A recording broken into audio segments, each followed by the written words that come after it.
एखाद्या मुलाचं निधन आणि त्या दुःखातून जन्माला येणारे इम्मॉर्टल प्ले. आर्ट ही शोकाची सावली असते का? की ती शोकावर पडलेला लाईट असते? आज आपण बोलणार आहोत हॅमनेटबद्दल. एक असा फिल्म जो पर्सनल ग्रीफ आणि टाईमलेस आर्ट यांना कनेक्ट करण्याचा प्रयत्न करतो.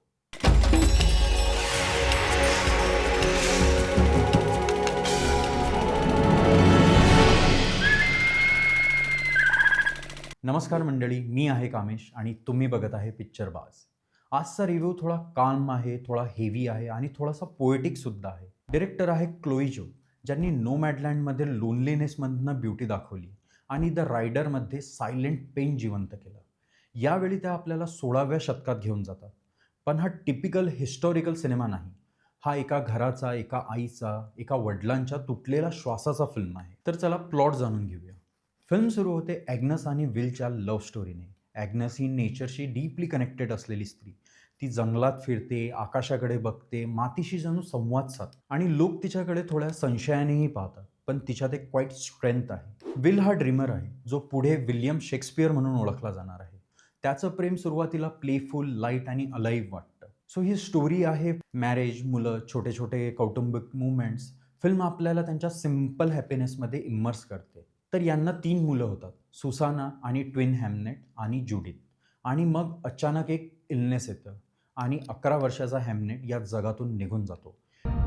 Mama, They may be gone. Mama. My boy. He lives not. त्या मोमेंटपासून फिल्मचा टोन कम्प्लिटली चेंज होतो. घरातली सायलेन्स जड होते, रिलेशनशिपमध्ये डिस्टन्स येतं आणि ग्रीफ हे प्रत्येक भिंतीवर उमटल्यासारखं वाटतं. तर फिल्म हा मॅगी फेरेल यांच्या नॉवेलवर बेस्ड आणि तो एक आयडिया मांडतो. शेक्सपियरने आपल्या मुलाच्या डेथपासून इन्स्पायर होऊन हॅमलेट लिहिलं.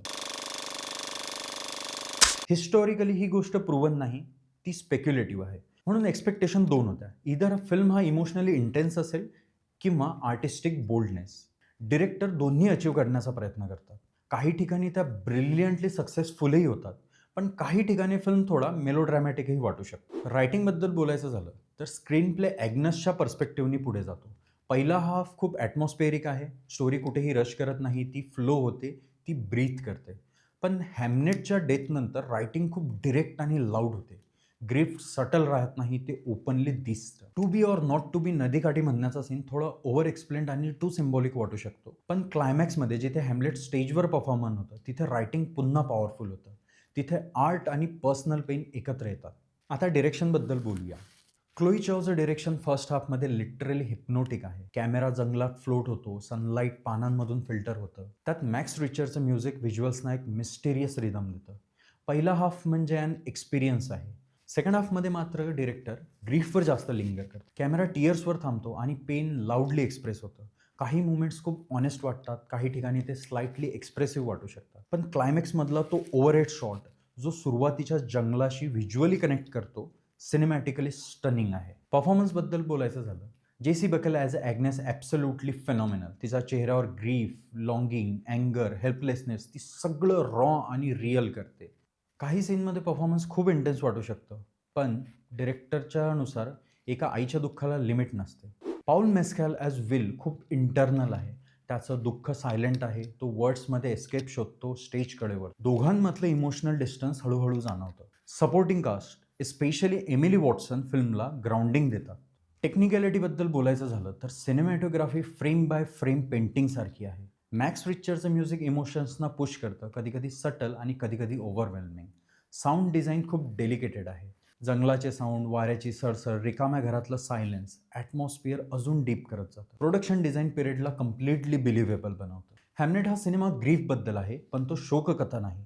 तो एक इम्पॉर्टंट प्रश्न विचारतो. ग्रेट आर्ट पर्सनल पेनमधून जन्माला येतं का? फिल्म सजेस्ट करते शेक्सपियरने आपल्या मुलाच्या डेथला शब्द दिले, पण तो क्लिअर ॲन्सर देत नाही. कदाचित पॉईंट असा आहे, ग्रीफ आपल्याला बदलतं आणि काही जण याच ग्रीफला घेऊन आर्टमध्ये ट्रान्सफॉर्म करतात. तर पिक्चर बाज व्हर्डिक्ट काय?